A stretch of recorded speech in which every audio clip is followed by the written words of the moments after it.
Okay बच्चा party will start with your chapter in resources, ठीक है।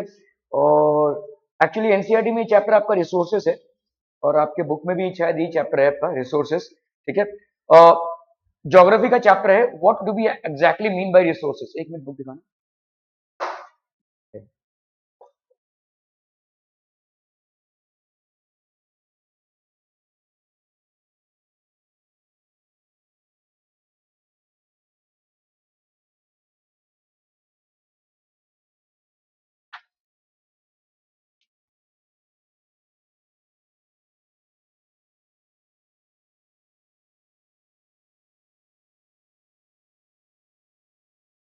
मुझे एक दिन के लिए बुक दे सकती हो क्या? कल दे दूंगा मैं कल। ये कहाँ है तुम्हारा इंडेक्स, किधर चला गया यार? 1 second.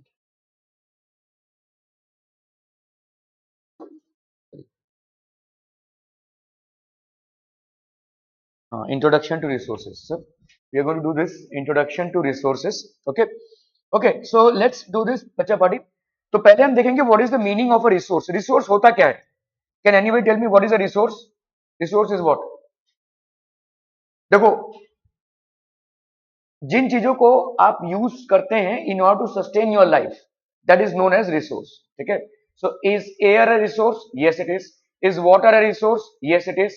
Is soil a resource? Yes, it is. So whatever you are using in order to sustain your life is known as a resource. Her resource की एक यूटिलिटी होती है, यूजफुलनेस होता है और उसका साथ ही साथ वैल्यू भी होता है. So we have got a value as well as utility. Okay. So let's look at this, बच्चा party. What are resources? So for example, clothes. We wear clothes, है ना? We all wear clothes. Where is this cloth coming from? It is coming from cotton or from silk, which are all natural resources. ठीक है? Or from wool. So silk and wool is something that we obtain from animals. Cotton is something that we obtain from plants. Okay. There are other fibers as well. Let's say we have jute. आजकल jute से भी बहुत सारी चीजें बन रही हैं. गोनियां तो बनती थी पहले. Now then there is nylon. Nylon basically man-made fiber है. But apart from that, these are all natural fibers out of which clothes are made. So these become our resources in order to produce this final product. These are what raw materials in order to produce clothes. ठीक है? Let's say we are talking about utensils. Now utensils, do we require them? Yes. To cook food, to eat food, okay, to store food as well. Where do we get them from? Metals. And where do we get the metals from? Obviously earth. Okay. So this is basically resource. Okay. What else, bacha body? Food grains. We have so many types of food grains. We have pulses, we have wheat, we have jowar, we have rice, and so on and so forth. What are these? Basically, these are basically what? Crops. These are planted as crops and we use these seeds in order to fulfill our requirements for food. ठीक है? Okay. What are books? Books are made up of papers. ठीक है? और papers कहां से आते हैं? Obviously trees से आते हैं. ठीक है? सो अगेन हमारे लिए रिसोर्स क्या हो गया? ट्रीज हो गया. ठीक है? Let's say Honey. हनी आपका हनी बीज से प्रोड्यूस होता है. ठीक है? So all these are basically more or less connected to nature in some way or the other. So we are fulfilling all these requirements of our basic life from resources which are available in nature. Are you getting this? ठीक है? Okay. So each of this has a use. That is why they are important. Look at all these things. So all these things have a use and that is why they are important. इसी use को हम क्या बोलते हैं? Utility. What do we call this? Usefulness of any substance or anything that we are using. That is called utility. Utility value क्या है? ठीक है? So we basically measure things on the value of their utility or the usefulness that they have in our lives. ठीक है? So these are resources. Okay, anything that can be used to satisfy a need is a resource. इसको लिख लीजिए. ठीक है? So what is basically a resource? हमारे जो basic needs हैं उनको fulfill करने के लिए जो भी available है उसको हम बोलेंगे resource. Anything that can be used to satisfy a need is known as a resource.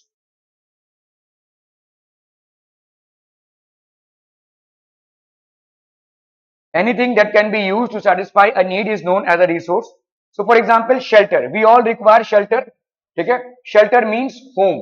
We all require a shelter. It is made up of wood. Okay? It is made up of wood. So is this a resource? Yes, it is. Food. Food में आपके अलग अलग चीजें हैं.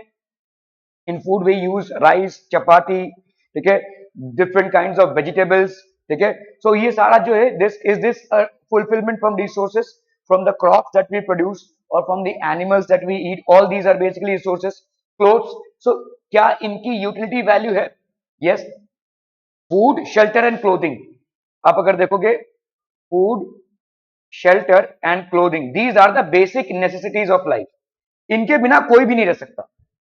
शायद किसी हद तक we can live without education, शायद किसी हद तक हम we can live without other things, let's say कुछ और चीजें जो हम रेगुलरली यूज कर रहे हैं उनको हम छोड़ सकते हैं, लेकिन ये तो चाहिए ही चाहिए. ठीक है. In order to sustain our life we would need food, we would need shelter, a place to stay in, and we would need clothing as well. तो ये फूड, शेल्टर एंड क्लोथिंग, ठीक है, ये हमारे बेसिक नेसेसिटीज हैं, एकदम basic. ठीक है. Look around us and observe. We will be able to identify many types of resources. So what are these types of resources? Is water a resource? Yes. We cannot sustain our lives for even a day without water. Is electricity a resource? Yes, it is. Okay. We are doing manufacturing by using electricity. We are catering to all our needs by using electricity. Rickshaw, which is basically a part of transport. Is this a resource? Yes, it is. Books, are these a resource? Yes, they are. Okay. Okay. So water, electricity, rickshaw, vegetable and textbook have something in common. What is it that they have in common? Water, electricity, rickshaw or books. What is it that they have in common? They have all been used by you. So they have a utility. इन सब का एक utility है, usefulness है. ठीक है. All these have a usefulness. ठीक है. तो ये एक चीज कॉमन है, आपने इन चीजों को यूज किया ही किया है, स्टूडेंट लाइफ में तो किया ही किया है, आप आगे चल के भी इनको यूज करेंगे. ठीक है. So this is basically a means to fulfill your requirements for water in your body. This is a means to fulfill other needs. अगर ये नहीं होगा तो आप शायद पढ़ाई लिखाई नहीं कर पाएंगे, मैन्युफैक्चरिंग नहीं हो पाएगी. ठीक है. जो चीजें आप तक पहुंच रही है वो नहीं पहुंच पाएंगी. This is a means of transport and this is basically means of education. So all these have one thing in common, which is utility or usefulness. ठीक है. Okay. Utility is want satisfying power or capacity of a commodity. तो आपका utility basically क्या होता है? What is utility? It is the want satisfying power. आपका जो want है या रिक्वायरमेंट है उसको फुलफिल करने का जो पावर होता है उसको हम बोलते हैं यूटिलिटी. ठीक है. इसको लिख लीजिए प्लीज. ठीक है. Utility is the want satisfying power or capacity of a commodity. To what extent can a commodity fulfill your need, want or requirement? That is known as the utility of that commodity.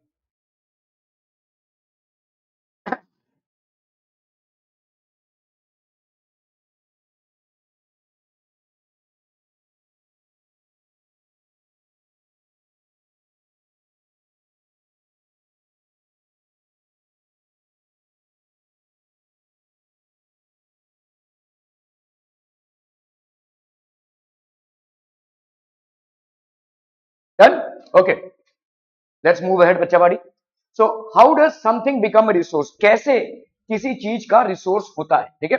How does something basically become a resource? ठीक है. So we'll understand this. The things become resources only when they have a value. जितनी भी चीजें हैं वो resources तभी होंगी जब उनका कोई वैल्यू हो. ठीक है. 1 second.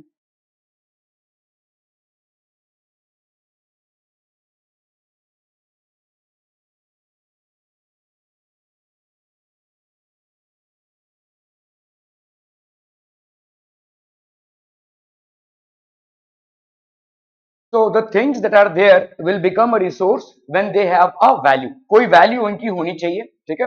Okay. Value refers to importance of a commodity due to its usefulness. तो कितना important है? देखिए, now you are a student. ठीक है.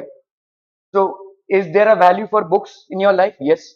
Once you get old, let's say you are 40 years old or maybe 50 years old, when you have no connection to education, generally हो सकता है आप वहां तक भी पढ़ाई कर रहे हो, पढ़ाई कोई खत्म होने वाली चीज नहीं है, वो डिपेंड करता है लोगों पे. ठीक है. So generally people who are 40 और 50 years old, they do not pursue education anymore. तो उस टाइम पे क्या बुक आपके लिए एक इंपॉर्टेंट होगा? उस टाइम पे क्या पढ़ाई लिखाई की किताबें आपके लिए इंपॉर्टेंट होंगी? शायद नहीं.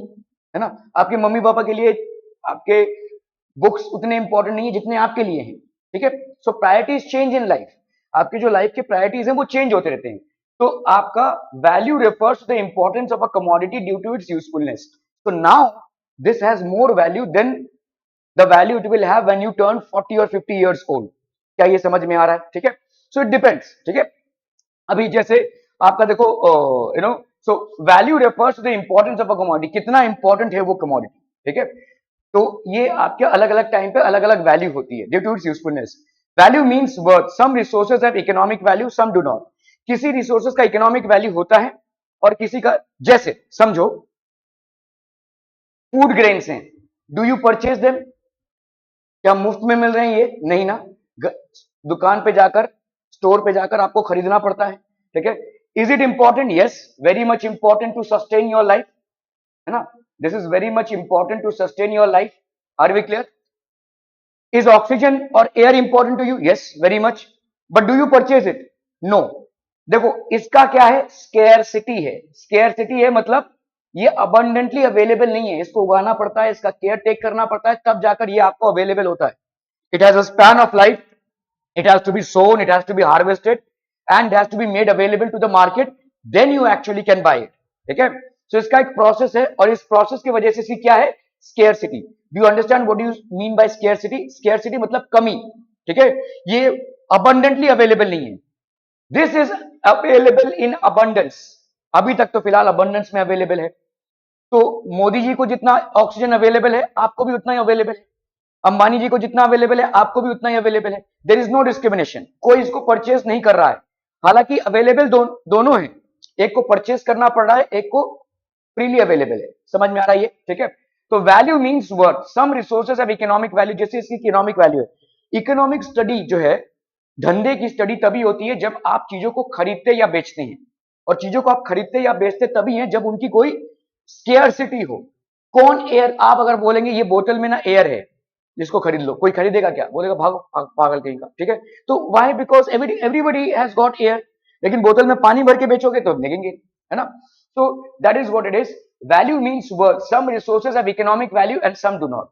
किन्हीं किन्हीं रिसोर्सेज को आप ट्रांजैक्शन कर सकते हैं इकोनॉमिकली, और किन्हीं किन्हीं रिसोर्सेज को आप कोई इकोनॉमिक ट्रांजैक्शन नहीं कर सकते, ठीक है, क्योंकि वो सबको अवेलेबल है, तो खरीदेगा कौन, ठीक है। Are we clear? Okay, let's take another example. Metals have an economic value, जैसे मेटल्स का भाई साहब इकोनॉमिक वैल्यू, अभी मेटल्स को हम अर्थ के अंदर से ड्रिलिंग के प्रोसेस से निकालते हैं, काफी सारा प्यूरिफिकेशन का प्रोसेस होता है, तब जाकर उसको अलग अलग फॉर्मेट्स में हम यूज करते हैं, ठीक है। कहीं पे कॉइन्स बनाने के लिए यूज किया, कहीं पे ऑर्नामेंट्स बनाने के लिए यूज किया, कहीं पे फर्नीचर बनाने के लिए यूज किया, कहीं पे कार बनाने के लिए यूज किया। जो भी आपके यूजेस हैं, ठीक है, they are due to them having an economic value. तो सारे मेटल्स की भाई साहब एक इकोनॉमिक वैल्यू है, ठीक है। They all have an economic value. A beautiful landscape में नॉट, इसका क्या इकोनॉमिक वैल्यू? कोई इकोनॉमिक वैल्यू नहीं है। तो जैसे आपका कोई सीनरी है मस्त एकदम से, ठीक है, आप वहां पे गए और आपको इतना सुंदर सा सीनरी दिख रहा है, is this having an economic value? No. आप वहां पे जाकर पीसफुल फीस्ट करते हैं, शहर के भाग दौड़ से दूर लोग जनरली इन सब जगहों पर जाते हैं, they feel a little peaceful, ठीक है। So has it got any economic value? एक ब्यूटीफुल लैंडस्केप है, देखने में बहुत अच्छा लग रहा है, but has it got any economic value? The answer is no. इसका कोई ट्रांजैक्शन आप इकोनॉमिकली नहीं कर सकते, ठीक है। So there is no transaction that you do economically. Both are important and satisfy human needs, ठीक है। तो लैंडस्केप क्या है भाई साहब? आपको शांति देता है, पीस देता है, आपको फुलफिलमेंट देता है, आपको कंटेनमेंट देता है, ठीक है। आप शहर के भाग दौड़ से इतना टेंस्ड और स्ट्रेस्ड आउट हो जाते हैं, when you visit a place which has got a beautiful landscape, obviously it cools your mind, it freshens you up, ठीक है। So that is its usefulness. But do you pay anything for this? No. Maybe you are paying to visit that tourist place, maybe you are paying to stay in that tourist place, maybe you are paying to basically use transport or avail food at that place, but apart from that, just to look at this place, are you paying anything? No, ठीक है। Metals, ठीक है, both are important and satisfy human needs, ठीक है। सो दोनों भी important है आपके और ह्यूमन नीड्स को।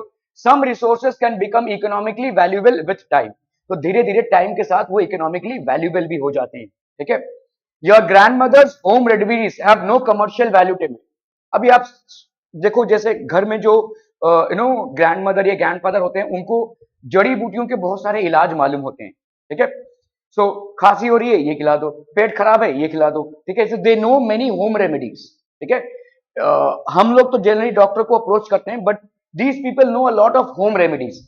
आज की तारीख में धीरे धीरे ये होम रेमेडीज की कमर्शियल वैल्यू नहीं है, ठीक है। They do not have a commercial value. So whatever home remedies were useful to us a generation ago are no longer useful to us now, ठीक है। इकोनॉमिक वैल्यू इनकी नहीं है, but if they are patented and sold, लेकिन अगर हम इनको patented कर दें। पेटेंटेड मतलब समझ में आता है, बाबा रामदेव का ठप्पा मार दिया हमने, ठीक है, क्लियर है। एंड सोल्ड, ठप्पा मारना मतलब ये हमारा पेटेंट है, ठीक है। जैसे इतने सारे जितने भी आयुर्वेदिक प्रोडक्ट्स हैं, आप देखोगे डाबर का नाम है या रामदेव बाबा का नाम है, ठीक है। तो अभी क्या कर दिया आपने, इनको पेटेंटेड कर दिया, आप इसको बाजार में सेल कर रहे हैं और आप इसकी अथॉरिटी ले रहे हैं, ठीक है। Patented and sold by a medical firm tomorrow, they could become economically valuable. तो घर में भले ये चीजें पड़ी हों, लेकिन इनका कोई इकोनॉमिक वैल्यू नहीं है, लेकिन इन्हीं चीजों को कोई अगर प्रॉपर पैकेजिंग करके ठप्पा मार के मेडिकल स्टोर्स में बेच रहा है तो उसकी इकोनॉमिक वैल्यू हो जाती है। क्या ये समझ में आ रहा है? पानी भाई साहब आप देखोगे बिल्डिंग के बाहर बह रहा है कुछ लोगों का, है ना, टंकी से ओवरफ्लो होकर बह रहा है, टंकी से ओवरफ्लो होकर बह रहा है, या तो वॉचमैन भाई साहब विजिलेंट नहीं है, ठीक है, या whatever is the reason, something has failed और वॉट एवर। सो आप देखो कितना पानी कितनी बिल्डिंगों से वेस्ट हो रहा है। ये जो रेन वाटर आ रहा है इसको हम हार्वेस्ट नहीं करते हैं, बह रहा है, ये भी ड्रिंकेबल वाटर है। वही पानी देखो आप बिस्लरी खरीदने जाओगे 10 रुपए की एक छोटी सी बोतल आती है, ठीक है। सो अंडरस्टैंड, किसी ने उसको पैकेज करके बेच दिया अगर तो उसकी वैल्यू हो गई, ठीक है। यही चीजें जो बिखरी हुई घर पे पड़ी हुई हैं, या घर में फार्म में कहीं पे घर के बाहर थोड़ा सा ग्राउंड है वहां पे ऐसा जंगली घास की तरह ये सब उगा हुआ है, वो ही चीज जो आपके लिए कोई यूजफुलनेस नहीं रखती है, कोई उसको उठाता है, पैकेज करता है और बेचता है, और वो इकोनॉमिकली वैल्यूएबल हो जाती है। क्या ये समझ में आ रहा है? ठीक है। So if they are patented and sold by a medical firm tomorrow, for example there are big Ayurvedic firms which are there in India which are doing the same thing, ठीक है, which are basically packaging these units. They are advertising it and they are selling it and they are earning good amount of income from that, ठीक है। बाबा रामदेव या डाबर जो भी है, ठीक है, पतंजलि हो गया या डाबर के प्रोडक्ट्स हो गए, या और भी बहुत सारे आयुर्वेदिक कंपनीज हैं जो ऐसे प्रोडक्ट्स को रिलीज करते हैं और लोग उनको खरीद रहे हैं, ठीक है, क्लियर है। सो जो चीज एक जंगली ग्रोथ या एक एक घर के किसी कोने में पड़ा हुआ था, वही चीज कोई पैकेज करके बेच रहा है और इकोनॉमिकली पैसे कमा रहा है, ठीक है, okay. Patent means the exclusive right over any idea और इन्वेंशन, ठीक है। एक्सक्लूसिव राइट, पेटेंट मतलब आपका ठप्पा लग गया है तो आप ही उस चीज को प्रोड्यूस करेंगे और आप ही उस चीज को उसी फॉर्मेट में मार्केट में उतारेंगे, एक्सक्लूसिव राइट हो गया। कोई कॉपीराइट अगर करता है, कोई आपकी चीजों को कॉपी करता है तो उसके ऊपर आप केस बना सकते हैं, और ये बहुत महंगे केसेस होते हैं, कॉपीराइट इश्यूज बोलते हैं हम इनको, ठीक है। These are known as copyright issues. किसी ने आपका फॉर्मूला कॉपी कर लिया, किसी ने आपके प्रोडक्ट को पूरा पूरा कॉपी करके मार्केट में बेच रहे हैं, तो उसमें आप उनके ऊपर केस कर सकते हैं, ठीक है। सो पेटेंट मींस, पेटेंट मतलब लीगली आपने अथॉरिटी हायर की है, लीगली आपने वो अथॉरिटी लिया हुआ है कि उस चीज को आप ही प्रोड्यूस कर सकते हैं और मार्केट में आप ही लॉन्च करके आप ही उसको बेच सकते हैं, ठीक है। You have acquired the patent rights. Time and technology are two important factors that can change substances into resources. तो जो भी हमारे पास आजू बाजू अवेलेबल है, उनको रिसोर्सेज मतलब उनकी यूटिलिटी वैल्यू बढ़ाने के लिए हम दो चीजों का इस्तेमाल करते हैं, which is basically time and technology. How much of time it takes, for example when we talk about time, let's understand this कि अभी आपने अगर एक वीट का सीड बोया तो वो फटाफट it will not give you the crop, right? It will take 3 to 4 months for the crop to ripen and then after that you will harvest it and then sell it to the market. क्या ये समझ में आ रहा है? So it will take time, ठीक है, everything has a time. पहले के जमाने में वीट या राइस जो है तो 6-7 महीने लग जाते थे कल्टीवेशन करने में। आज की तारीख में by using hybrid variety of seeds we have reduced the span of production to 3 months। 3 महीने में भाई साहब तैयार हो जाता है, ठीक है। So they have a short span of life so that we can cultivate some other thing and use the land otherwise, ठीक है। सो ये एक टाइम हो गया। और टेक्नोलॉजी, टेक्नोलॉजी मतलब आप किस टेक्नोलॉजी को यूज करके जो भी रॉ मटेरियल आपको मिल रहा है उससे आप क्या रिसोर्सेज बना सकते हैं। तो time and technology are two important factors that can change the substances into resources. इसको लिख लीजिए भाई साहब, टाइम एंड टेक्नोलॉजी।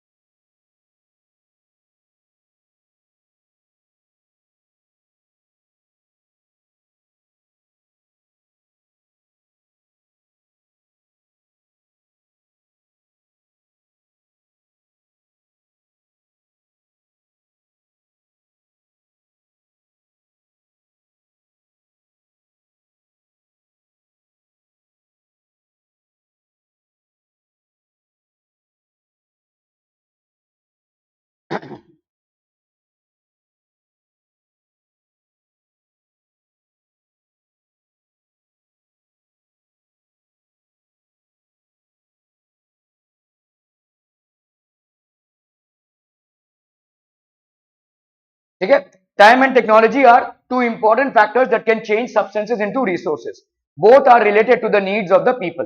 ठीक है, people themselves are the most important resources, सबसे बड़ा रिसोर्स कौन है? People themselves. इसीलिए जिस कंट्री ने अपने ह्यूमन रिसोर्सेज को डेवलप किया है वो कंट्री ऑटोमेटिकली डेवलप हो जाएगी। देखो कंट्री कब डेवलप होती है? कंट्री तभी डेवलप होगी जब उसके पास रिसोर्सेज हो। When does a country develop? Country develops when it has got ample amount of resources. ठीक है, अभी ये रिसोर्सेज क्या होते हैं? नेचुरल और दूसरा होता है मैन मेड, है ना। एक होता है नेचुरल रिसोर्स और एक होता है आपका मैन मेड।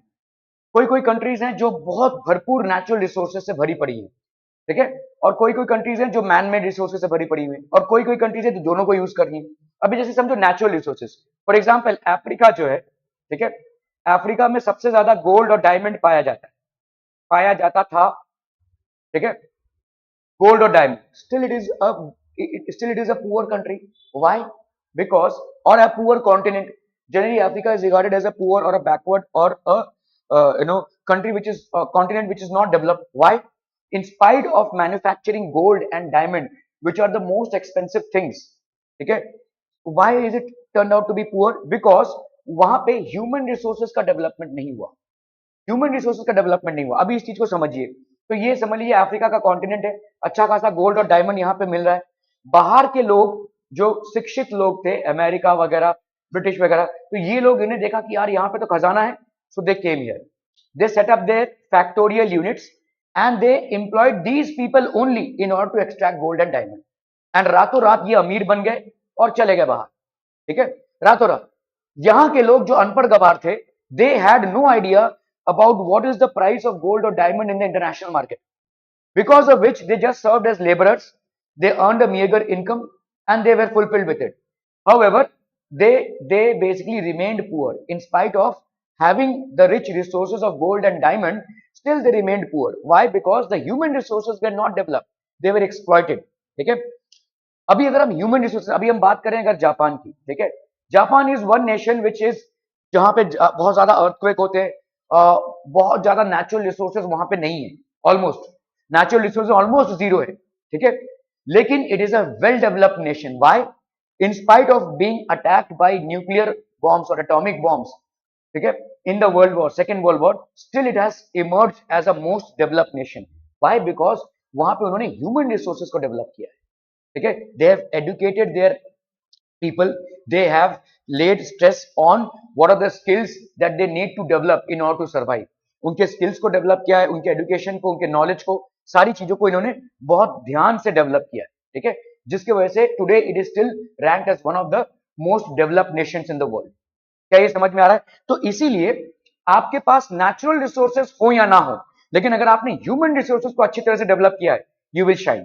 क्या ये समझ में आ रहा है? Are we clear? Okay okay okay, ठीक है। सो इंट्रोडक्शन आप अगर देखोगे, people themselves are the most important resources. It is their ideas, knowledge, inventions and discoveries that lead to the creation of more resources. तो जितना हम लोगों को डेवलप करेंगे एजुकेशन से, नॉलेज से, स्किल सेट से, उतना ज्यादा हमारा नेशन डेवलप होगा। आज की तारीख में भी इंडिया में फैमिलीज में उतना ज्यादा इंपॉर्टेंस एजुकेशन को नहीं दिया जा रहा है। ठीक है, the more you lay importance to education, had we started this process a little earlier, then we would have also emerged as one of the most developed nations today. ठीक है, सो एजुकेशन पे आप जितना ज्यादा skill sets को develop करने में जितना ज्यादा स्ट्रेस देंगे, उतना ज्यादा कोई भी कंट्री डेवलप होगा। ठीक है, ईच डिस्कवरी और invention leads to many others.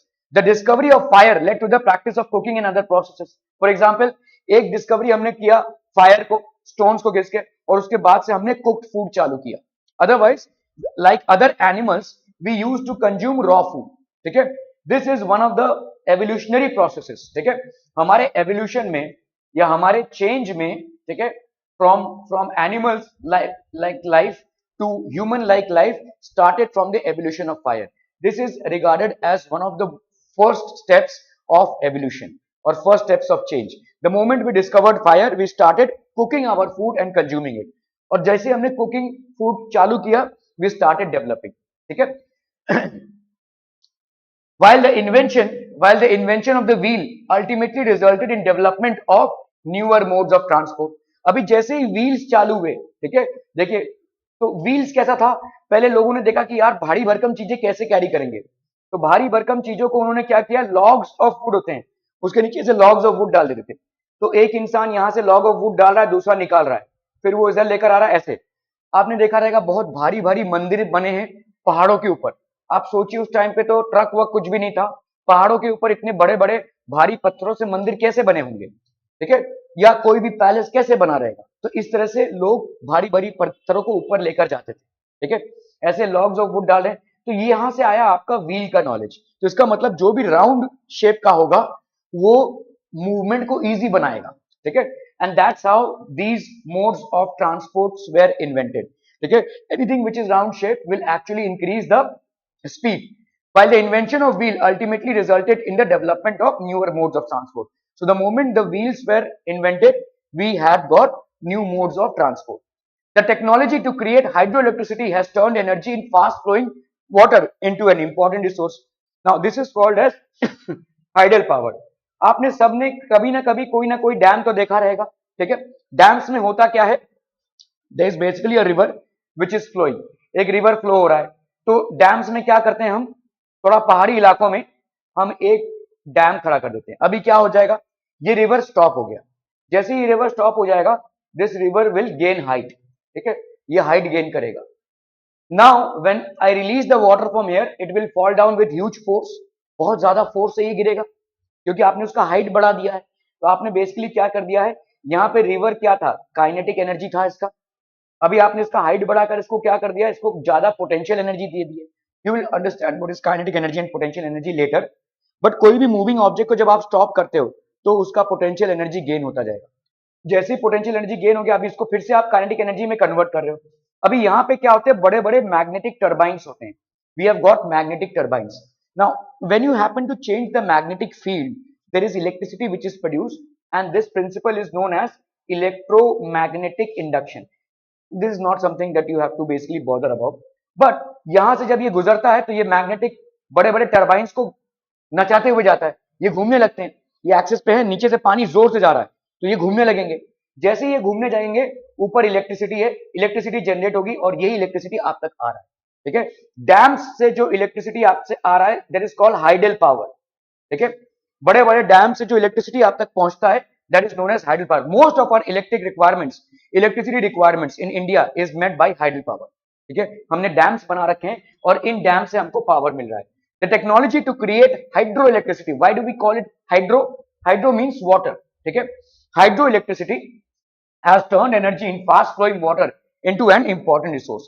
Fast flowing water या रिवर जो भी रहेगा जिसका एनर्जी बहुत ज्यादा है, उसको हमने टैप करके क्या बना दिया, हाइड्रो इलेक्ट्रिक पावर बना दिया। Are we clear on this one, ठीक है, ओके। तो क्या ये हमारे लिए एक रिसोर्स हो गया, डेफिनेटली, ठीक है, क्योंकि हमारे इलेक्ट्रिसिटी से हम कितना ही काम निपटा रहे हैं।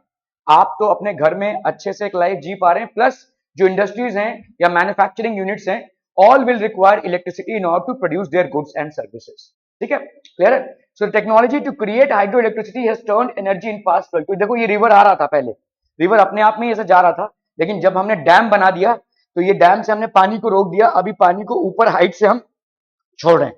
जब हम छोड़ते हैं तो बहुत जोर से पानी आता है और यहाँ पे मैग्नेटिक टर्बाइंस लगे होते हैं। ये मैग्नेटिक टर्बाइंस जैसे ही घूमेंगे तो इलेक्ट्रिसिटी प्रोड्यूस होगी। ये इलेक्ट्रिसिटी आपके घरों तक, मैन्युफैक्चरिंग यूनिट्स तक, फैक्ट्रीज तक पहुंच रही है। That is how it is basically reaching. Are we clear, ठीक है। So the technology to create hydro electricity has turned, ठीक है, energy in fast flowing water into an important resource, ठीक है, ओके। टाइप्स ऑफ रिसोर्सेज, तो एक हो गया आपका नेचुरल रिसोर्स और टाइप्स ऑफ रिसोर्स। तो पहले हम आते हैं नेचुरल रिसोर्सेज पे, ठीक है। तो टाइप्स ऑफ रिसोर्सेज पे, natural, human made and human. So there are three types of resources. Please make a note of it. One is natural resource, the other one is human made, and the other one is human itself.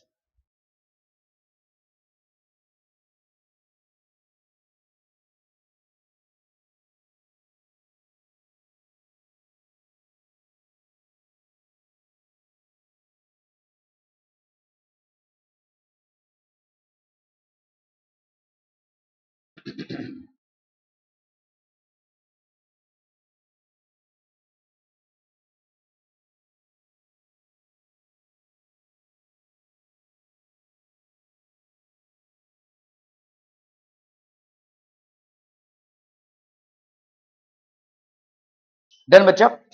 ठीक है. So we have three types of resources. One is natural resources, the other one is human made.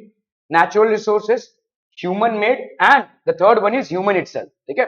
Okay, so first let's talk about natural resources. What is available in a direct format from nature? Okay, so resources that are drawn from nature and used without much modification are called as natural resources. ठीक है, बहुत ज्यादा modification उसमें नहीं कर रहे हैं, और हमको जैसे वाटर को थोड़ा प्योर करके हम कंज्यूम कर रहे हैं. ठीक है, वाटर जो बाय साहब ग्लेशियर से आ रहा है, रिवर्स में, पॉन्ड्स में या रेन से अवेलेबल है, that is basically naturally available to us. We modify a little and then we are consuming it. So resources that are drawn from nature, air, we are using it. ठीक है, so these are basically resources which we get directly from nature.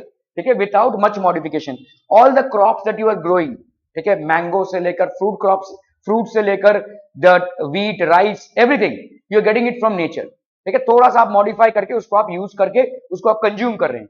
So these are known as natural resources. Please make a note of it. What is natural resources? बच्चा party फटाफट, quick जल्दी से.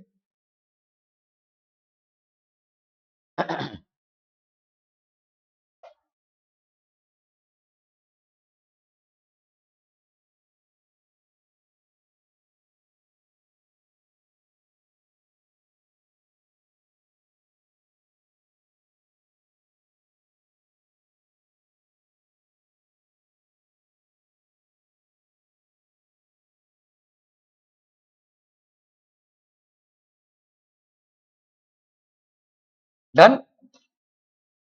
ठीक है, so whatever is available from nature, if we are using it without much of modification, कुछ ज्यादा हमने उसमें मॉडिफाई नहीं किया है और उनको जैसा है वैसा ही अगर हम उसको कंज्यूम कर रहे हैं, they are known as natural resources. ठीक है.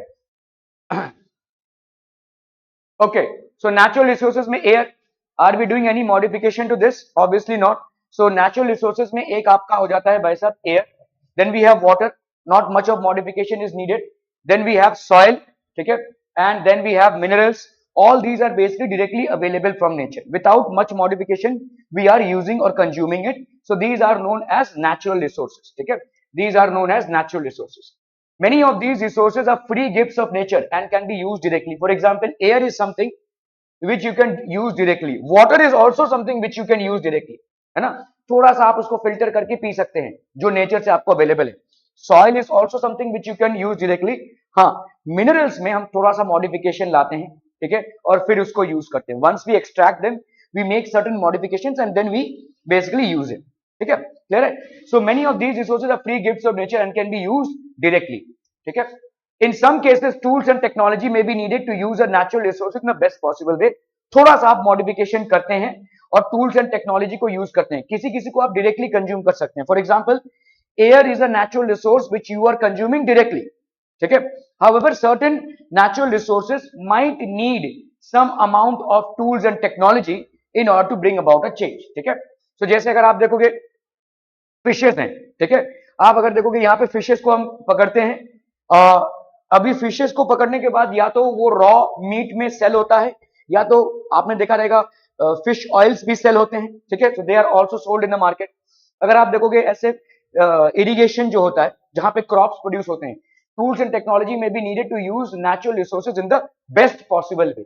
So sometimes tools and technology, so these are basically natural resources. Natural resources are almost free gifts of nature, available to us with a little modification, or maybe in raw form also we can consume it. Okay, for example, air we are not using any modifications, but other things we use a little bit of modifications and we can use these natural resources to our utmost fulfillment or increase its utility. Now we're talking about human made. Okay, so what are human made? Level of development, origin, stock, distribution, ठीक है, actual potential. अभी ये सारी चीजें आ जाती हैं human made में. ठीक है, level of development, origin, stock, distribution, actual and potential. ठीक है, तो level of development, actual resources. Actual resources those resources whose quantity is known, हमको जिसकी क्वांटिटी मालूम है. दो चीजें हैं.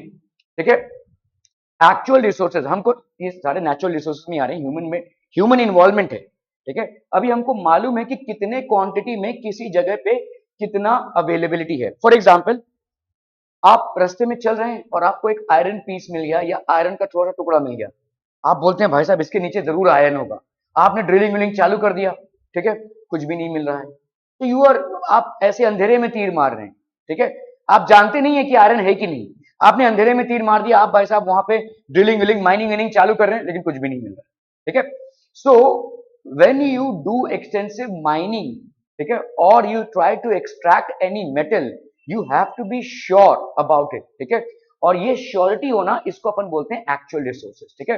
तो actual resources are those resources whose quantity is known. अगर मैं यहां पे माइनिंग करूंगा तो मुझे आयरन मिलेगा या ऑयल मिलेगा या एल्यूमिनियम मिलेगा, ये मैंने पूरा रिसर्च किया हुआ है, तब जाकर मैं वहां पे काम कर रहा हूं, ठीक है। एक कोई टुकड़ा मिल गया पैसा, हाँ यहाँ पे बहुत बड़ा आयरन होगा, ऐसा ये गलत फहमी है, ठीक है। So actual resources are those resources whose quantity is known. जब भी हम माइनिंग कर रहे हैं, हमको मालूम है कि भाई बहुत बड़े पैमाने पे अगर हम खर्चा करेंगे तो हमको फायदा तो होना चाहिए ना, ठीक है। सो इसको लिख लीजिए, actual resources are those resources whose quantity is known. ऐसे रिसोर्सेज हैं जिनकी क्वांटिटी हमें मालूम है।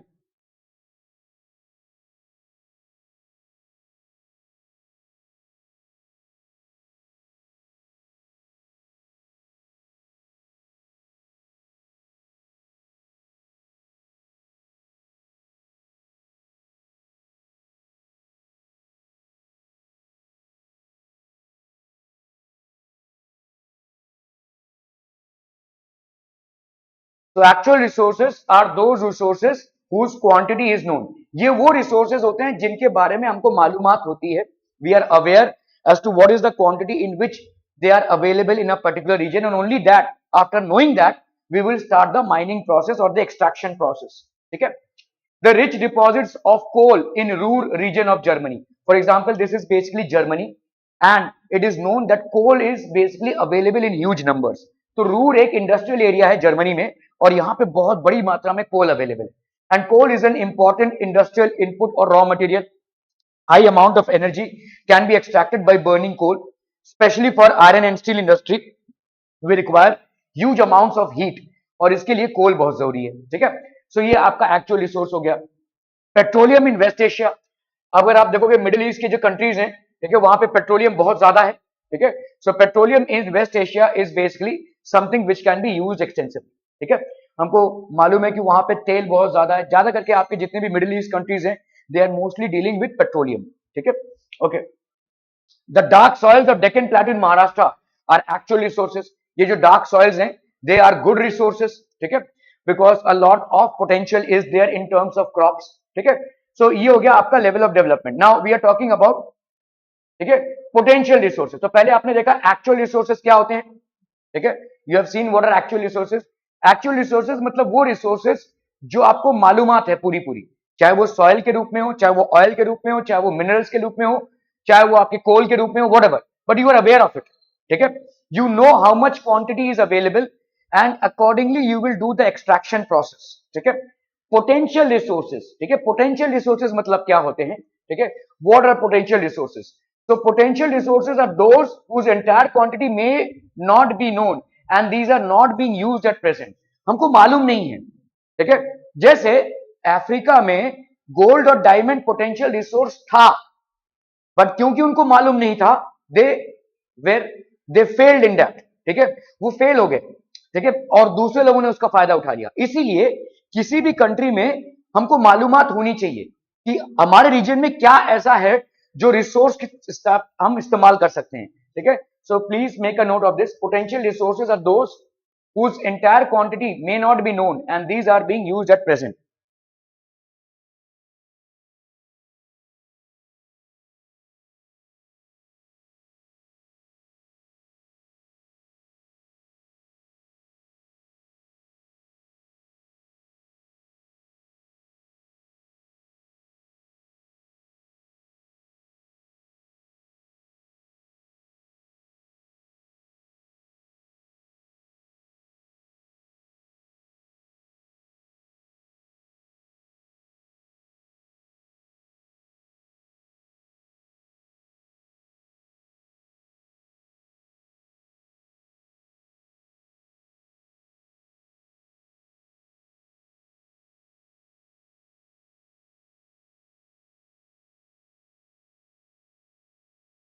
Potential resources are those resources whose entire quantity may not be known and these are not being used at present. ये present में use नहीं हो रहे हैं, ठीक है, समझ में आ रहा है? तो इनका क्वांटिटी हमको मालूम नहीं है कितने क्वांटिटी में ये अवेलेबल है और शायद हम इसका यूज नहीं कर रहे हैं, ठीक है, okay. These resources can be used in the future. The level of technology we have at present may not be advanced enough to usually utilize these resources. हमारे पास जो टेक्नोलॉजी अवेलेबल है, ठीक है, अभी उसके हिसाब से हम इसको यूज नहीं कर पा रहे। फॉर एग्जाम्पल, अगर आप देखोगे एटॉमिक एनर्जी जो है वो बहुत विकसित नहीं हुई है, ठीक है, तो आपके बहुत सारे ऐसे रेडियो एक्टिव सब्सटेंसेस हैं जिनको हम यूज कर सकते हैं in order to basically produce atomic energy, but we do not have the means. अभी हमने उतने सोफिस्टिकेटेड इंस्ट्रूमेंट्स या मशीन्स नहीं बनाए हैं जिससे हम रेडियो एक्टिव एलिमेंट्स को यूज कर पाए। Otherwise radio active energy is a huge amount of energy, ठीक है, लेकिन उनको कंट्रोल में रखना बहुत मुश्किल है, ठीक है।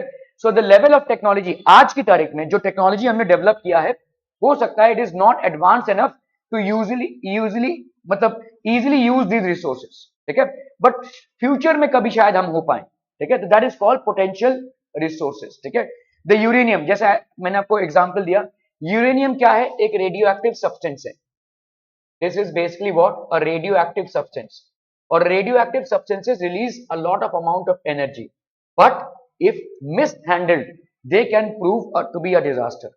हमारे लिए डिजास्टर बन जाएंगे अगर उसको हमने ठीक से हैंडल नहीं किया, तो वही रेडिएशन से बहुत खतरनाक बीमारियां हो सकती है, लोग मर सकते हैं। It can prove to be fatal, ठीक है। तो अभी लद्दाख रीजन में यूरेनियम मिलता है हमें, is an example of potential that can be used in future. तो अगर हमने कभी ऐसे सोफिस्टिकेटेड इंस्ट्रूमेंट्स या मशीन्स बनाए जो केयरफुली यूरेनियम को एक रेडियो एक्टिव एनर्जी के हिसाब से टैप कर पाए, तो हमारे लिए बहुत बेनिफिशियल होगा। फिलहाल के लिए हम इसको यूज नहीं कर पा रहे हैं। यूरेनियम डिपॉजिट्स हैं, but we are not able to use them because we do not have sophisticated आपके जो मशीन्स या जो हमको बनाने, वो अभी हम बना नहीं पाए, ठीक है, समझ में आ रहा है? तो Ladakh has got rich deposits of uranium, so what will this become? It will become a potential resource. We know that uranium is a radioactive substance. We also know that it can produce huge amounts of energy, and this amount of energy can be used extensively. However, for the time being, due to limited availability of machines which can actually use radioactive substances to extract energy, we are not able to use it fully. ठीक है, तो fully हम इसको use नहीं कर पा रहे, तो हमारे लिए क्या बन जाएगा? एक potential resource.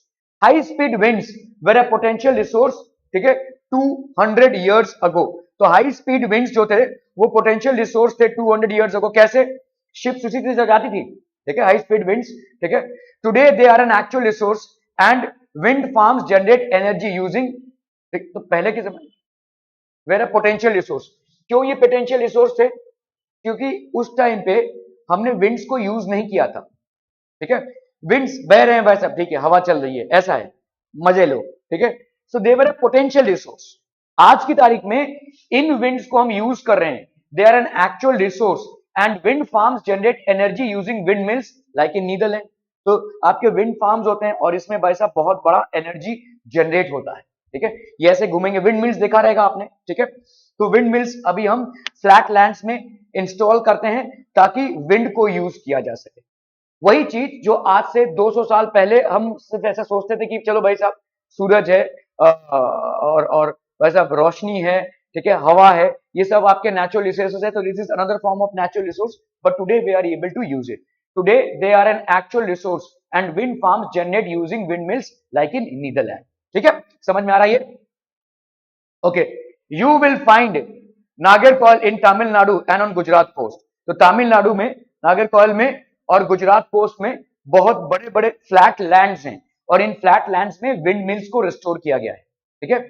So wind which was considered to be a potential resource and we had not explored that resource due to technical challenges, today we are able to use that resource in order to generate energy by using turbines and we have planted these turbines in flat areas of land, ठीक है, farm lands to generate energy. क्या ये समझ में आ रहा है? तो एक तरफ आप देख रहे हो कि आपके पास यूरेनियम है, लेकिन आज आप उसको यूज नहीं कर पा रहे हो क्योंकि आज की तारीख में आपके पास टेक्नोलॉजी एडवांस मशीन्स उपलब्ध नहीं है, ठीक है।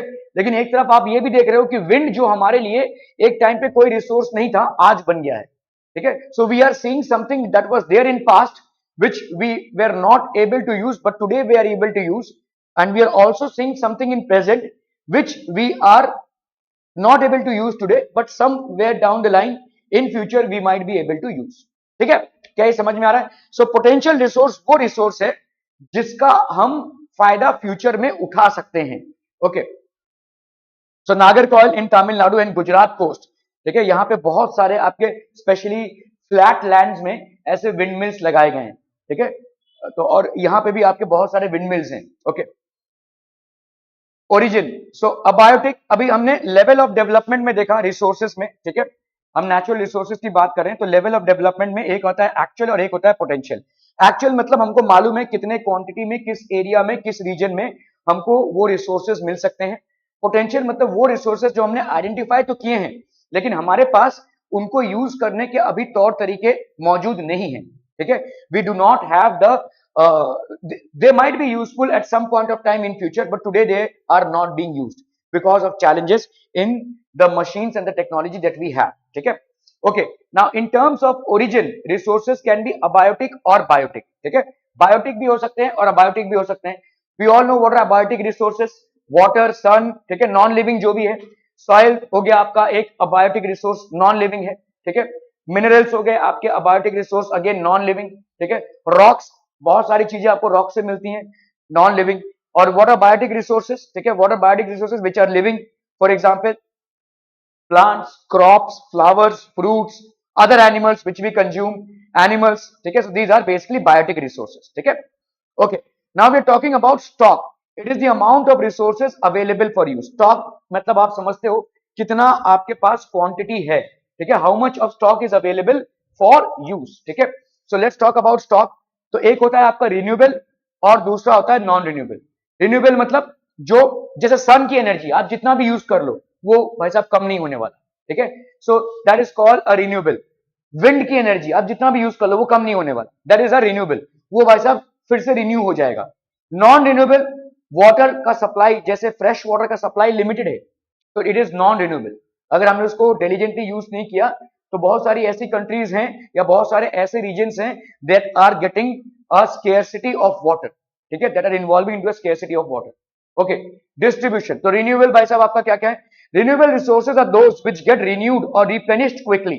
जैसे विंड है भाई साहब, आया आपने विंड एनर्जी में यूज किया तो क्या वहां पे अभी फिर से हवा नहीं आएगी? फिर से आएगा हवा. ठीक है, सन, सोलर एनर्जी हम जितना भी यूज कर लें इसमें कुछ कमती नहीं होने वाला, ये तो हमको मिल ही रहा है. वाटर, वाटर में मतलब फ्रेश वाटर की बात नहीं कर रहे हैं हम, यहाँ पे टाइडल वेव्स की बात कर रहे हैं. ठीक है, वाटर जो हमारा समुद्र से अवेलेबल है, इस वाटर को हम बहुत अच्छे से यूज कर सकते हैं. ठीक है, देन वी हैव बायोमास. ठीक है, बायोमास मतलब क्या होता है? बायोमास मतलब आपका जो फॉरेस्ट एरिया होता है, ठीक है, वहां से जो आपको एनर्जी मिल रही है, सॉइल, क्योंकि यहाँ पे जो आपका फॉरेस्ट का एरिया होता है that is basically balancing the nature. ठीक है, then we have soil. So renewable sources are those which get renewed और replenished quickly. Some of these are unlimited and are not affected by human activities such as solar or wind energy. तो human activities से solar और wind energy impact नहीं होती है. ठीक है, दूसरी चीजें impact होती हैं भले ही. ठीक है, तो जैसे solar energy को टैप करना चाहिए, wind energy को टैप करना चाहिए. Yet careless use of certain renewable sources, water renewable है, soil भी renewable है, forest भी renewable है, लेकिन अगर हमने इसको केयरफुली यूज नहीं किया तो ये नॉन रिन्यूएबल बन जाएगा.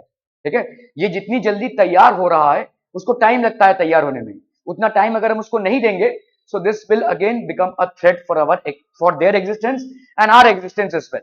ठीक है, तो केयरलेस यूज, अगर हमने वाटर को केयरलेसली यूज किया, सॉइल को केयरलेसली यूज किया, फॉरेस्ट को केयरलेसली यूज किया.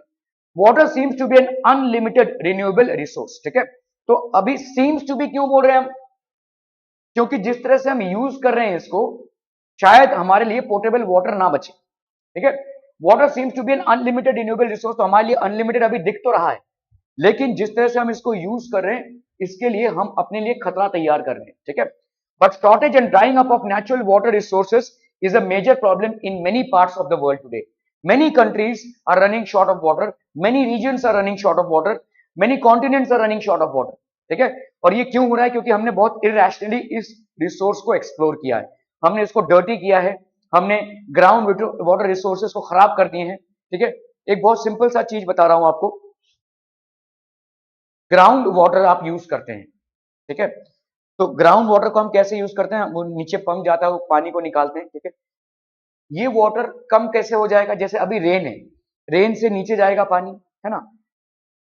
अगर हमने बहुत ज्यादा रोड्स बनाए तो ये रोड से क्या होगा, पानी नीचे नहीं जा पाएगा। समझ में आ रहा है, रोड पानी नहीं, अगर रोड आपने प्रॉपरली बनाया रहेगा, कंक्रीट रोड्स जो होते हैं, उसके नीचे पानी नहीं जाएगा। तो इतना पानी जो नीचे जा रहा था और ग्राउंड वाटर को रिप्लेनिश कर रहा था, वो नहीं हो पा रहा है। तो रोड्स रेलवेज आप बनाएंगे, अच्छी बात है, ठीक है, not bad, but the same time these roads and highways which are built out of concrete are not allowing the water to go deep inside and replenish the groundwater. तो आगे चल के तकलीफ होने वाली, ठीक है। So these are things that we need to take into consideration, ठीक है। तो रिन्यूएबल, नॉन रिन्यूएबल, अभी नॉन रिन्यूएबल में, non renewable resources are those which have a limited stock. Limited stock है भाई साहब, जैसे कोल का एक लिमिटेड स्टॉक है, ऑयल का एक लिमिटेड स्टॉक है, all these have a limited stock, ये भारी भरकम मात्रा में अवेलेबल नहीं है। Once these stocks are exhausted, it may take thousands of years to be renewed और रिप्लेनिश्ड, थाउजेंड्स ऑफ इयर्स लग जाएंगे भाई साहब, सॉइल इंक्लूडिंग, ठीक है।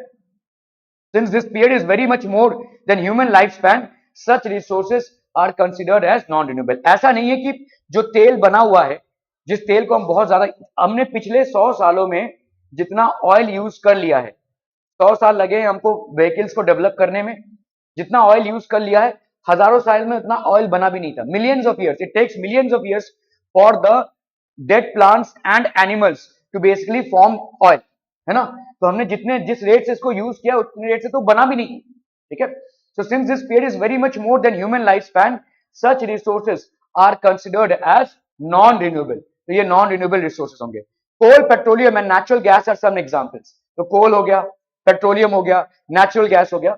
So these are resources which are still available today, but our irrational use has caused their extinction. For example, India में almost कोल dry up हो गया। एक टाइम था जब कोल रेडिली अवेलेबल था, लेकिन धीरे धीरे ये ड्राई अप होगा और होगा ही, ठीक है। So coal, petroleum and natural gas are some examples, these are non renewable resources, ठीक है। तो डिस्ट्रीब्यूशन के हिसाब से अगर आप देखोगे, ubiquitous or localized. Now what is ubiquitous, ठीक है, resources that are found everywhere like the air we breathe are ubiquitous, ठीक है। तो जहां सबको सबको अवेलेबल है, ठीक है, air is available in the same quantity to everyone, hence we are not paying for it, there is no scarcity for it, ठीक है।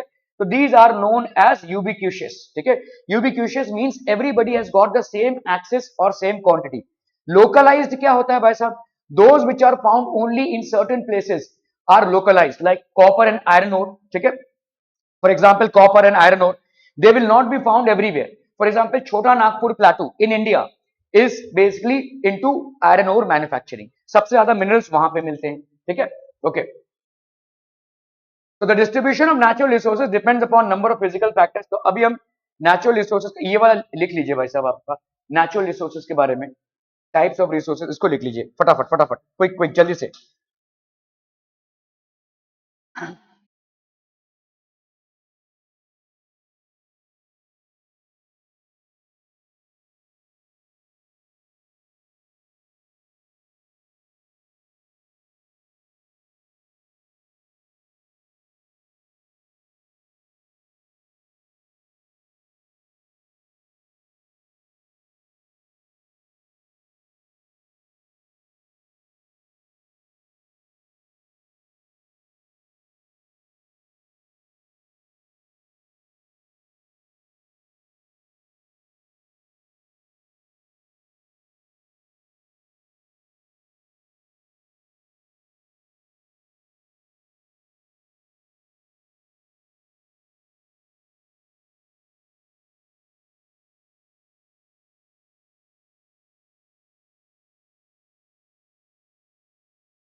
फटाफट से लिख लीजिए भाई साहब।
ठीक है, डन हो गया,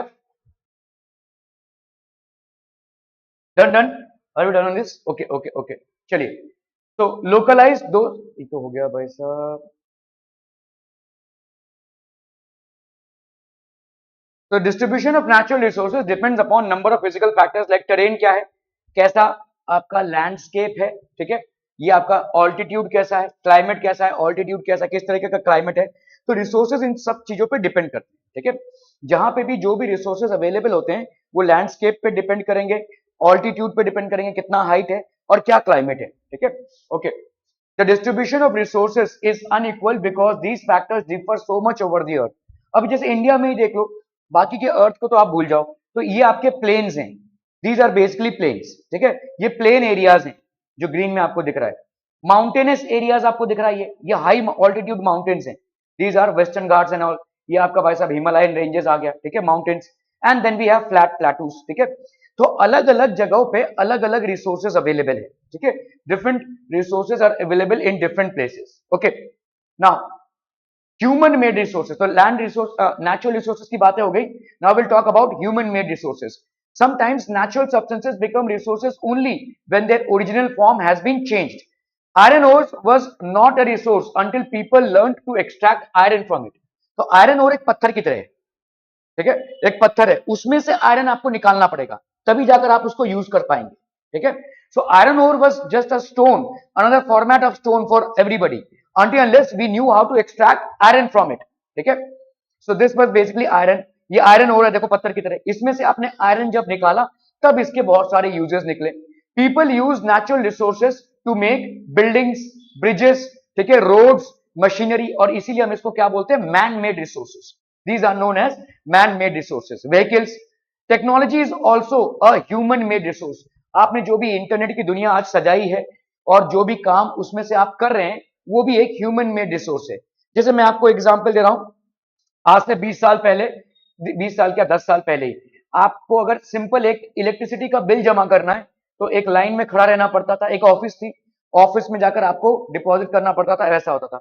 आज की तारीख में घर बैठे बैठे आप इलेक्ट्रिसिटी बिल पे कर सकते हैं, ठीक है, चले, बाकी सारे बिल्स भी आप पे कर सकते हैं, या आपको कोई लाइन, आप आज की तारीख में, पहले हमको ट्रेन से टिकट निकालने के लिए बस लाइन में खड़े रहना पड़ता था, आज की तारीख में आप ऑनलाइन बुकिंग कर सकते हैं। तो ये सारी चीजें जो है हमारे लाइफ को सुविधा पूर्ण कर रही हैं, and this is because we have extensively and very smartly use the technology, ठीक है।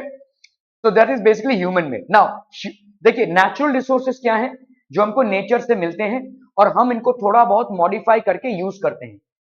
ह्यूमन मेड रिसोर्सेज क्या है, जो हम खुद बनाते हैं, ठीक है, और बहुत ज्यादा चेंज करके। जैसे अभी अगर आप बोलोगे कि भाई साहब आयरन ओर जो है वो नेचुरल रिसोर्स है, ठीक है, लेकिन आयरन ओर को हम किसी भी हालत में यूज नहीं कर सकते, इसमें से जो आयरन हम बनाते हैं ये ह्यूमन मेड है और इसको अपन यूज कर सकते हैं, ठीक है, so that can be use.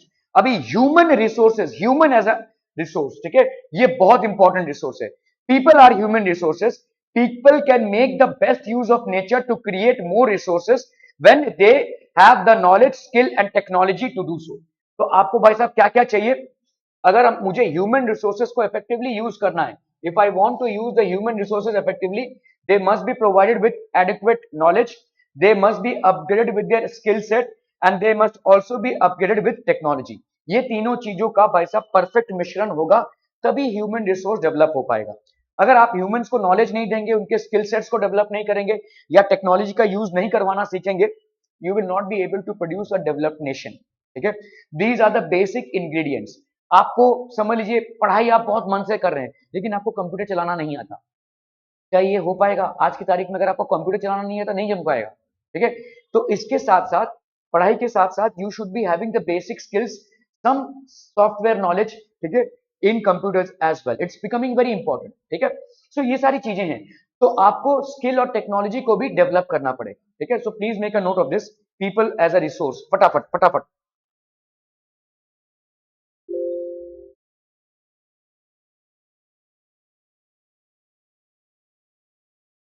अरे किधर चला गया? People are human resources.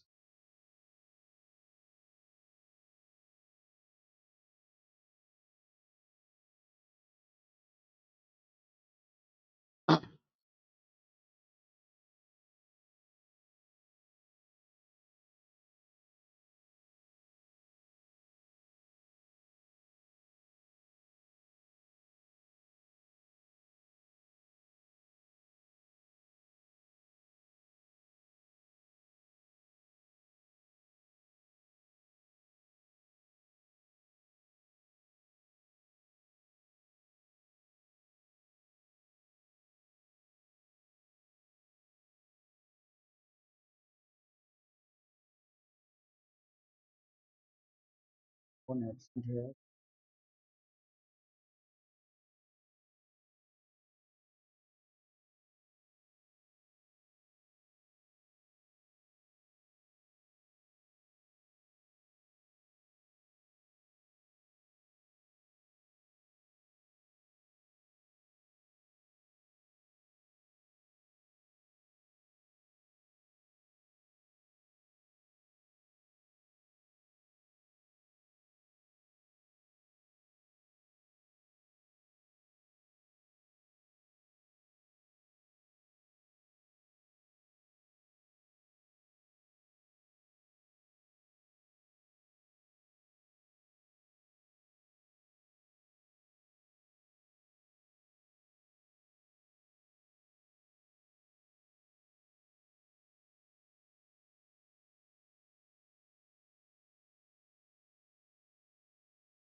ठीक है, ओके, ह्यूमन रिसोर्सेस, तो let's go ahead with this.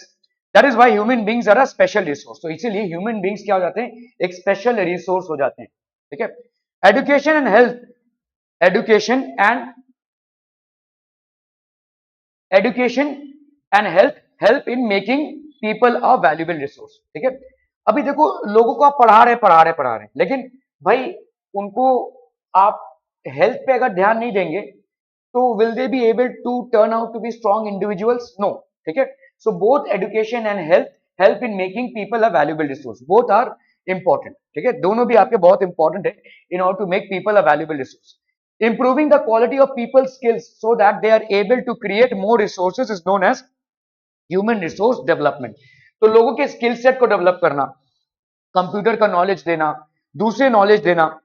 ठीक है, improving the quality of people skills, आपके लोगों को डेवलप करने के लिए एजुकेशन देना बहुत जरूरी है और उनके हेल्थ और हाइजीन फैक्टर्स को डेवलप करना भी बहुत जरूरी है। ठीक है, लेकिन साथ ही साथ उनके स्किल सेट को भी डेवलप करना बहुत जरूरी है। फॉर एग्जाम्पल, आपने ज्ञान बहुत हासिल कर लिया लेकिन आपको सिंपल कंप्यूटर चलाना नहीं आता है, तो आपकी एम्प्लॉयबिलिटी बहुत कम हो जाएगी। People will not employ you because they need you to sit on a computer and do the thing which you will not be able to do. ठीक है, तो that they are able to create more resources is known as human resource development. इसको लिख लीजिए, improving the quality. What is human resource development? Improving the quality of people's skills, लोगों के skill set को। ठीक है, अभी स्किल सेट मतलब सिर्फ कंप्यूटर चलाना नहीं होता है, skill set is concerned with other things as well. For example, if I make you the manager of a firm, many people will be reporting to you. You should be able to handle them and you should have good managerial capacities. ठीक है, तो आपके managerial capacities अच्छे होने चाहिए, आपको लोगों को मैनेज करना आना चाहिए। ठीक है, तो इंप्रूविंग द क्वालिटी, सो आपके पीपल स्किल्स में बहुत कुछ आ जाता है। ठीक है, टेक्निकल स्किल्स आते हैं, टेक्निकल स्किल्स आते हैं, मैनेजरियल स्किल्स आते हैं, मैनेजरियल स्किल्स आते हैं, प्लस वर्क रिलेटेड जो भी आपके स्किल्स हैं, वर्क रिलेटेड।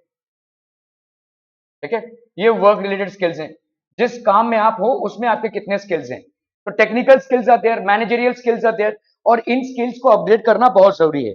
ठीक है, आप खुद बहुत अच्छा काम कर लेते हैं लेकिन जब आपके अंडर में 10 लोगों को रखा जाए तो आप उनसे काम नहीं करवा पा रहे, तो आपके मैनेजरियल स्किल्स में प्रॉब्लम है। You don't know how to get the work done from them, ठीक है। सो इस मैनेजरियल स्किल्स को अपग्रेड करना पड़ेगा आपको, ठीक है। So any program which is basically run to develop the skill sets of people, ठीक है, सो दैट बेसिकली जितने भी आपके कंपनीज हैं और गवर्नमेंट भी यही कोशिश करती है कि लोगों के स्किल सेट को बढ़ाया जाए, क्योंकि यही आपका ह्यूमन रिसोर्स डेवलपमेंट है। और किसी भी कंट्री में अगर ह्यूमन रिसोर्स का डेवलपमेंट होगा, उस कंट्री का, उस रीजन का, उस स्टेट का भी डेवलपमेंट होना ही होना है। And Japan is one of the best examples, ठीक है। Okay, so conservation of resources अभी बहुत जरूरी है। हमने ये तो समझ लिया कि रिसोर्सेज को हमको यूज करना है, हमने ये तो समझ लिया कि रिसोर्सेज कितने टाइप के होते हैं, नेचुरल होते हैं भाई साहब, आपके ह्यूमन मेड होते हैं जिसको मैन मेड भी बोलते हैं, और human resources themselves are resources, ठीक है।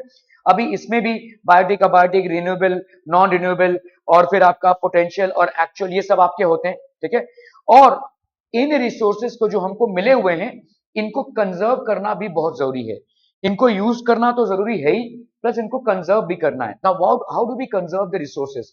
For example, soil is one of the best resources that nature has given freely to us, but the way we are using soil in order to build factories, industries, extract minerals, build roadways, railways, etc., soil का degradation हो रहा है। Farming से भी soil का degradation हो रहा है, ठीक है। फार्मिंग, एक्सटेंसिव फार्मिंग जब हम करते हैं तो उसमें भाई साहब इंसेक्टिसाइड्स, पेस्टिसाइड्स और पता नहीं क्या क्या फर्टिलाइजर्स ऐड करते हैं, जिससे सॉइल का डिग्रेडेशन हो रहा है। तो in order to ensure that the soil is replenished, it's important that we plant trees, ठीक है। डिफॉरेस्टेशन हो रहा है, तो हमारी जगह कम पड़ रही है, पॉपुलेशन बढ़ रहा है, और इस पॉपुलेशन के रिक्वायरमेंट को पूरा करने के लिए deforestation, extensive farming, extensive use of fertilizers, ये सारी चीजों से क्या हो रहा है, लैंड का डिग्रेडेशन हो रहा है। So in order to ensure that land is not degraded, we basically are made to plant trees. तो हमको भाई साहब प्लांट ट्रीज करना पड़ेगा। तो conserving resources, this is known as conservation of resources, ठीक है।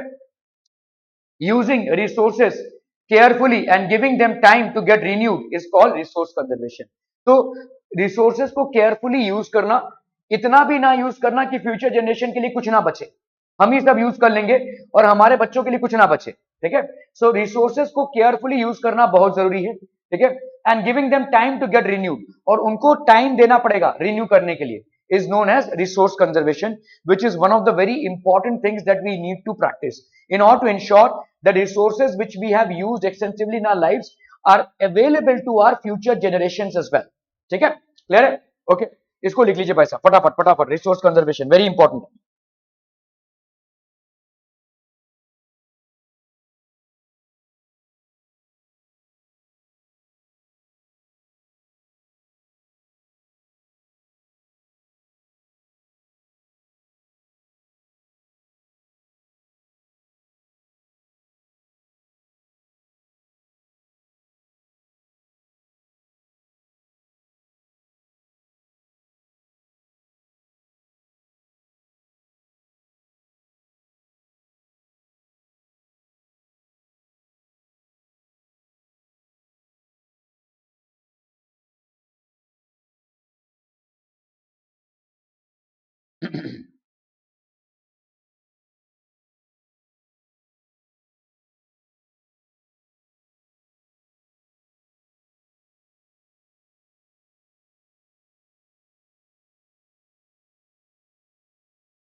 ठीक है, okay.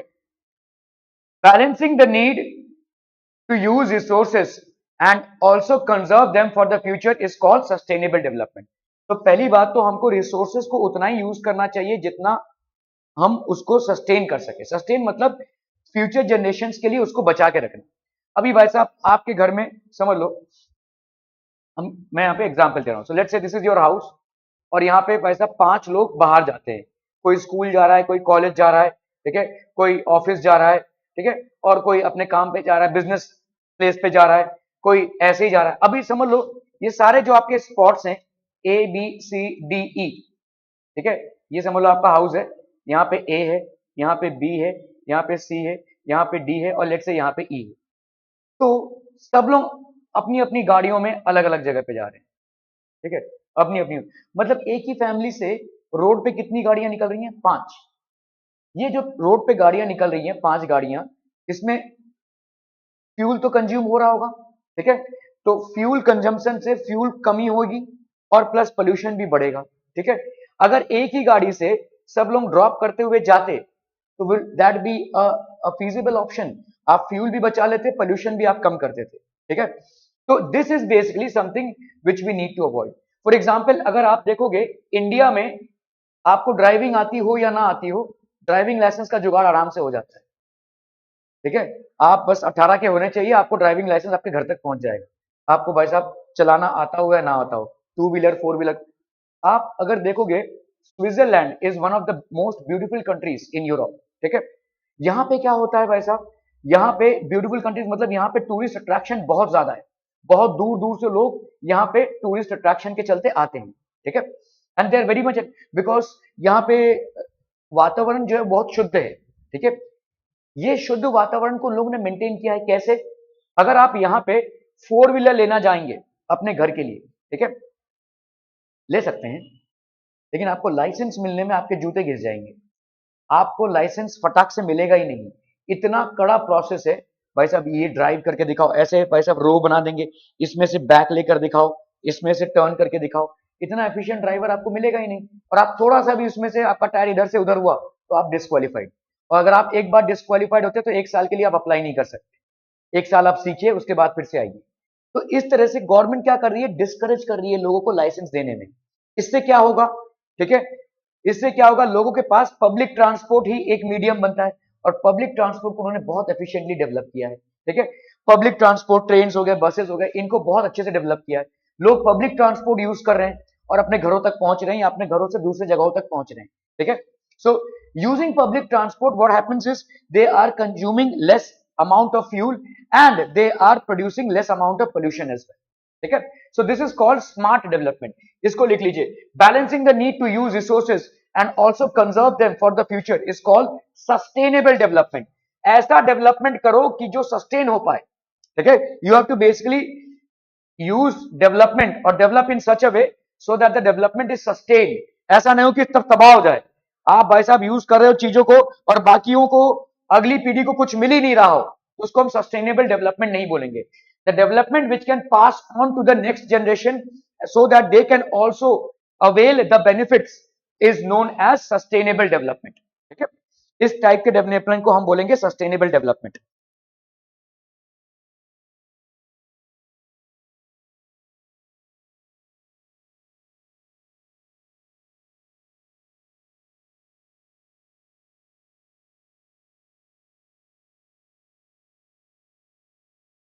The development which can be passed on to the future generations, okay, is called as sustainable development. Okay, let's look at the other things. There are many ways of conserving resources. Each person can contribute by reducing consumption, recycling and reusing things. ठीक है, तो आपके पास अब ये सारी चीजें हैं, क्या क्या हैं? Each person can contribute by reducing consumption, recycling and reusing. Consumption, जैसे आप भाई साहब ब्रश कर रहे हैं सुबह और टैप चला के रखा है आपने, अरे भाई साहब जब आप मुंह धोएंगे तभी टैप चलाइए। कुछ लोग हो भाई साहब नहा रहे हैं, कैसे आपने शावर चला के रखा है, ठीक है। तो each person can contribute by reducing consumption.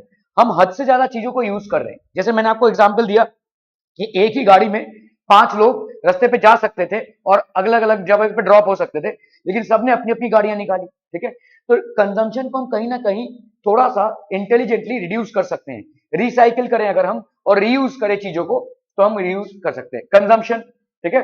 जब आपका भाई साहब लाइट पंखे की जरूरत नहीं है उसको ऑफ कर दीजिए, ठीक है।